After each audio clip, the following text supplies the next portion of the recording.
دیمەنی بازاری قەزای بەردەڕەشە. هاوڵاتیانی بەردەڕەش بۆ کڕینی پێداویستی ڕۆژانەیان ڕوو لەم بازاڕەیە دەکەن، بەڵام بەهۆی دواکەوتنی موچە و بەرزبوونەوەی نرخی دۆلار بازاڕی بەردەڕەشی سست و لاواز کردووە و بازارەکە سست بیە لەبەرەوەی بەخوو بەس نییە ڕاتەبەکەنیە و دۆلاریش گران بێ هەر تەسیرێکی کولی لە بازاری کردیان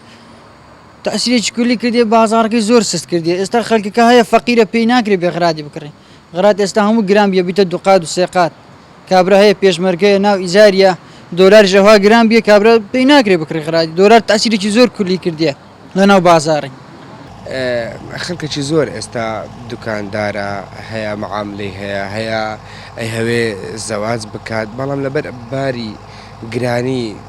زێڕ و پارە و نەبوونی بازار و وەک پێویست و ئەو شتانە بەڕاستی خەڵکەکە یعنی تا حەدێک لە دەست و پێکەتیە دەبێ حکوومەت ئێستا ڕەچای ئەو شتانە بکات چونکە ئێستا ئێمە لە کاتێکی هەستیارداین بەڕاستی ساڵی 2022 ساڵێکی هەستیارە بۆ گەنجان بۆ بەشێک لە کاسبکارانی بەردەڕەشیش ئاماژە بەوە دەکەن بەهۆی بێبازاڕی و نەبوونی کڕیارەوە دوکانەکانیان داخستووە وەک خۆیان دەڵێن ناتوانن کرێ دوکانەکانیان بدەن. تأثیر لەمەی کردیە یعنی من ڕۆژانە 5 موبایل 10 موبایلم دەفرۆشت پێشی دۆلار بڵند بیت ئەنکە 2 موبایل 3 موبایل بفرۆشم یاننا ئەوەی بێتن کاکە موبایلەکە بە چەندە مەثەڵەن دەڵێمێ بە 120 دۆلار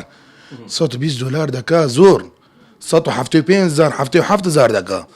لە پێشی بڵند بیتن بە 105 بیت کەمتر بیت عالم دەیکڕی ئەنکا نایکڕی.